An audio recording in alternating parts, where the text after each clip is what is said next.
En primer lugar, gracias a Enclave de Libros, a Fernando y a Trato del Barrio por la invitación. Y se me ha pedido que hable un tanto o mucho de la cuestión libanesa y en parte de Siria, y es lo que voy a intentar hacer enlazándolo, por supuesto, con el genocidio y la catástrofe de Gaza. Yo, antes de entrar en ello, venía pensando en un dato bastante conocido sobre el alcance de esta barbarie que estamos viendo en Gaza. Hay muchos datos, los 50.000 muertos, 100 y pico mil según otras fuentes, es 4 de cada 5 personas que ahora mismo ni tienen un lugar fijo y que en el 50% de los casos han tenido que cambiar 2 o 3 veces de residencia, que están viviendo en tiendas de campaña, campamentos que están siendo a su vez asolados y atacados, de hospitales que se cierran, se bombardean, se vuelven a abrir sin ningún tipo de asistencia sanitaria, carencia de alimentos, de bebida, etc. Y todo lo que es una tragedia humana en toda su extensión. Y hay un dato que me ha llamado la atención, un cómputo que se ha hecho, que en un año se ha lanzado sobre Gaza 75.000 toneladas métricas de bombas, 5 veces más que las que se lanzaron sobre Hiroshima y Nagasaki. Y venía pensando, ante todo este cúmulo de datos, que son muchas veces contrastables, porque no solo parten de fuentes internas palestinas, sino que son apuntadas también en proyecciones, porque evidentemente el ejército de ocupación no permite que haya una inspección sobre el terreno de lo que verdaderamente está pasando. Pero ante todo esto, me pregunto qué está ocurriendo para que después de 1 año y 4 meses, o ya no sé exactamente cuántos llevamos, siga ocurriendo esto y estemos ante un proceso de, como bien ha dicho Teresa, de genocidio. Esto me recuerda a la idea de lo que es la opinión pública y esa mente pensante florecida que es supuestamente la occidental, que tiene acceso a una serie de informaciones y de datos y debería saber todo esto. Percibo que buena parte de la población, de los congéneres o de nuestros ciudadanos, no saben lo que está pasando, directamente no quieren saber lo que está pasando, pero hay una porción notable, y eso es lo verdaderamente preocupante, además de la ignorancia del resto, hay una porción que lo está justificando. Y esto es verdaderamente grave, y lo hacen no tanto porque nieguen que existe este padecimiento de cientos de miles de personas, que es lo que a nosotros nos interesa por encima de la religión, la raza o la identidad de estos individuos, sino sobre todo lo hacen en contra de una serie de perspectivas que ellos consideran que se está produciendo. Creo que hay un detalle muy alarmante que nos viene también a indicar por dónde va esta reconfiguración, y es esa especie de alianza que hay entre ciertos nacionalismos que en principio eran excluyentes. A mí me causa mucho temor ver a nacionalistas hindúes, hinduistas, con nacionalistas europeos cercanos a la extrema derecha, con el propio nacionalismo sionista más ultraortodoxo, esta especie de alianza contra natura que no éramos capaces de imaginar hace 20 o 30 años en nombre de la lucha contra un gran enemigo común, que es supuestamente el Islam.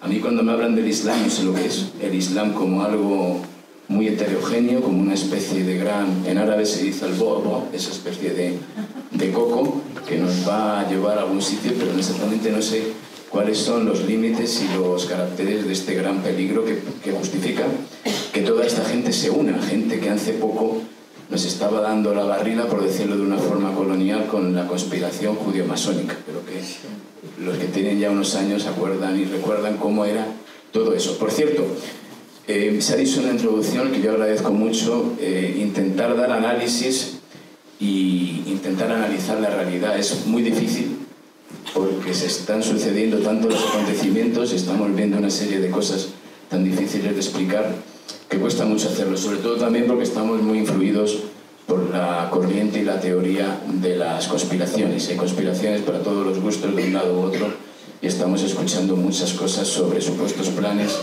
incluso algunos centenarios que se están llevando a la práctica hoy. Por lo tanto, es muy difícil hacer un análisis, y yo desde luego no me considero capaz de hacerlo, simplemente de aportar alguna serie de datos y de informaciones. Ya que estamos en un teatro, siempre no, me acabo de acordar ahora, del Parlamento, aquel de Hamlet, a lo que nos gusta mucho el teatro, cuando dicen aquello de es que no podemos decir lo que sentimos, es que no es evidente lo que está pasando, si nos herís, no sangramos, si nos lanceáis, no padecemos.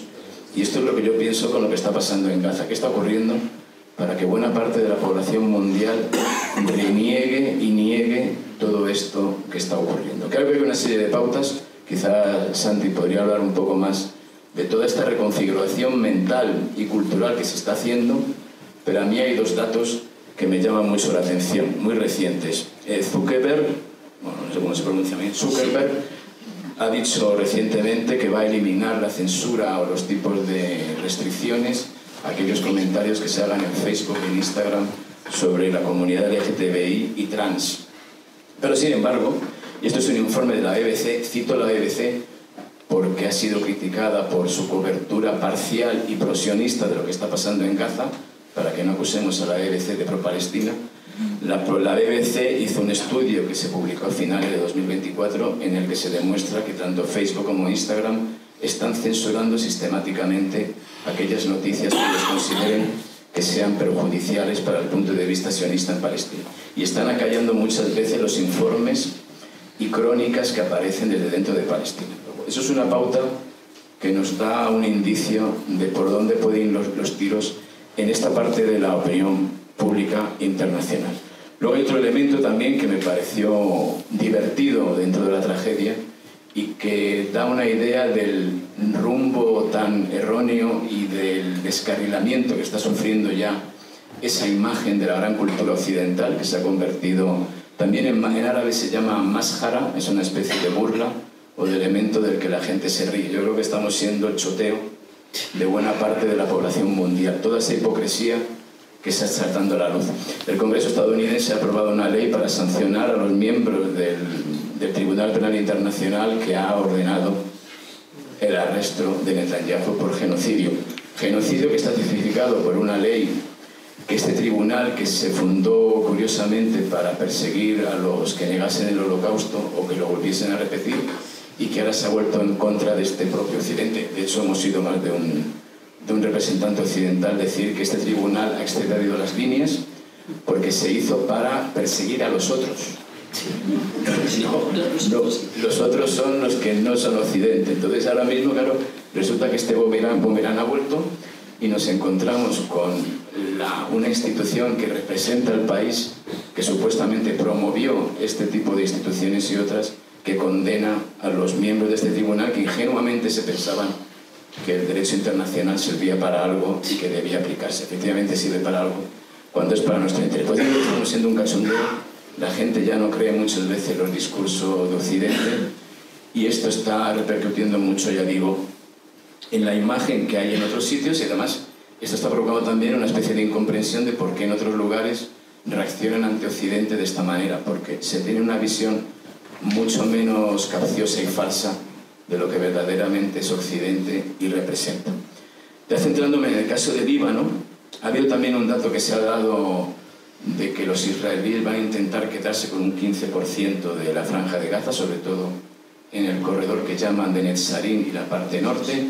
Hay una polémica sobre el paso que se llama en árabe de Salah ad-Din, en Rafah, en la zona sur, que en teoría debería estar bajo control egipcio. Bueno, de Egipto, Emiratos Árabes, Arabia Saudí, habría que hablar por extenso porque son copartícipes, sino agentes directos de lo que está ocurriendo. Es algo que muchas veces no entra en los análisis. Pero en fin, ese 15% de Gaza me ha recordado a algo que han dicho varios representantes israelíes, y es que se van a quedar durante un tiempo con 15 kilómetros dentro del territorio sirio. Recordemos que Israel ocupa los altos del Golán desde el 67, que se los anexionó en los 80 y que después de la caída del gobierno de los Assad en Siria entró en esa zona y se ha quedado ya con un territorio que dicen que van a ampliar.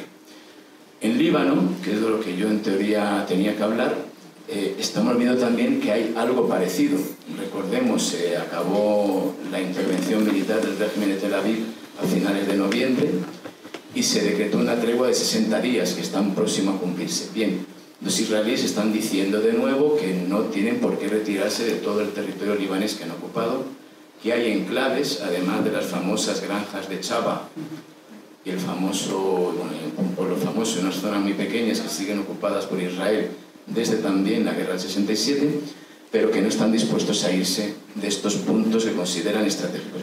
Muchas veces son colinas y altos desde los que dominan lo que en teoría les interesa a ellos, que son los altos del Golán. Todo esto entra dentro de una estrategia que, como bien ha dicho Teresa, se remonta a mucho tiempo atrás y que es la expansión progresiva por el territorio árabe adyacente. Y esto es un proyecto colonial. En ese sentido no se diferencia mucho de otros proyectos coloniales que ha habido en el tiempo.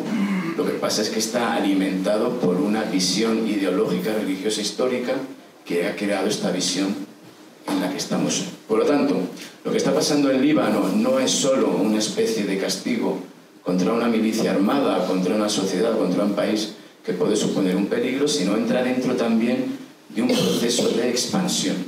Y esto es algo muy importante para decírselo a la gente y dejarnos ya de tonterías y de estupideces sobre cuestiones religiosas, cuestiones identitarias, cuestiones del sionismo, cuestiones de árabes, cuestiones de musulmanes, de judíos, etc. Aquí lo que hay es un proyecto de expansión y Líbano es uno de los puntos sobre los que también se refleja y se proyecta esta idea. Lo mismo que en un momento determinado puede ser la península del Sinaí, lo mismo que pueden ser ni más ni menos que lo que es la ribera oriental del río Jordán, es decir, buena parte de lo que es hoy Jordania. Por cierto, yo siempre he pensado que la campaña de Gaza no es directamente o solo contra la franja, sino que va encaminada a lo que de verdad le interesa a este proyecto expansionista, sionista hoy, que es la reocupación de Cisjordania. Eso creo que es algo claro, y de cómo la perla es volver a ampliar los asentamientos, expulsar al mayor número posible de personas, cosa que están haciendo. Ya hay miles de personas que han sido expulsadas de sus territorios, leyes nuevas que han justificado la expansión de estos territorios, la confiscación y la ampliación de todas estas zonas. Líbano tiene una importancia en este sentido porque además de ser lo que sería la entrada a los altos del Golán, es también un motivo de expansión para las colonias. Recordemos, cuando se inicia la intervención militar, al día siguiente ya había organizaciones de colonos que decían que iban a poner en venta o que iban a buscar territorios dentro de lo que es el Líbano actual para llevar a cabo nuevos asentamientos. Toda la zona famosa al sur del llamado río Litani, 30 kilómetros hacia la frontera con el norte de Palestina. Y esto no es casualidad, no estamos hablando de delirios de un grupo de extremistas, ni de gente que recurre a la Biblia para decir que también Líbano, sobre todo la zona sur, forma parte de ese territorio histórico o mítico de Israel, sino que forma parte de una necesidad de un proyecto colonizador expansivo. Y esto hay que tenerlo en cuenta cuando hablemos de Líbano. Ya sé que desde ciertos sectores se habla siempre de la cuestión del terrorismo, de las milicias, de la amenaza sobre Israel, pero lo que hay que decir también, esto lo intento decir siempre que hablo de Líbano, que quien de verdad tiene una idea de que hay una amenaza existencial es Líbano, igual que la puede tener Siria, igual que no digamos que la puede tener Jordania, que la puede tener Egipto, porque estamos hablando de un proyecto en continua expansión, que va conociendo momentos de mayor o menor actividad y ahora ha entrado como una especie de bestia que se ha despertado por una serie de razones. Estamos en un momento de instalarnos y de reexpandirnos. No es casualidad que Israel, cuando lleva a cabo la primera operación de ocupación en Líbano, en 1978 no existía Hezbollah. Ahora hablaremos de Hezbollah, que parece que todo empieza y termina en Líbano con Hezbollah, igual que en Palestina todo empezó con el 7 de octubre, parece que es una cosa que se ha instalado también ahí. Pero en 78 lo que hicieron los israelíes, ocupan ese territorio e inmediatamente se hacen con lo que les interesaba en aquel momento, que son los recursos hídricos. Insisto, como yo veo esto como un proyecto de colonización y de expansión, lo que me interesa es retratar o intentar ver cuáles son los elementos materiales, por decirlo así, que esta gente está buscando. En el sur del Líbano, recursos hídricos en una zona que es eminentemente seca, pero en Líbano, todo el mundo, cualquier persona que haya estado en Líbano puede dar fe del verdor que hay en algunas zonas. Recuerdo que en Líbano hasta hay una estación de esquí, cosa que no sabía. Son montañas que todavía en invierno tienen nieve, las montañas que están cerca de Jabal al-Sheikh o del Monte Hermón, de toda esta zona del norte de Palestina. Luego es la idea de hacerse con el agua, hacerse con los recursos hídricos, hacerse también con zonas verdes y fértiles para llevar a cabo asentamientos. En el 82, cuando ya se produce una ocupación mayor, tampoco existía Hezbolá. En el año 82, cuando se produce la gran ocupación del Líbano, que dura hasta el año 2000, vuelven a hacer lo mismo. Y sabemos que los israelíes han estado desviando recursos de agua desde el sur del Líbano y han llevado estos cauces a su propio territorio. Cualquier persona que haya ido a la Palestina ocupada habrá visto los asentamientos como en medio de un pedregal.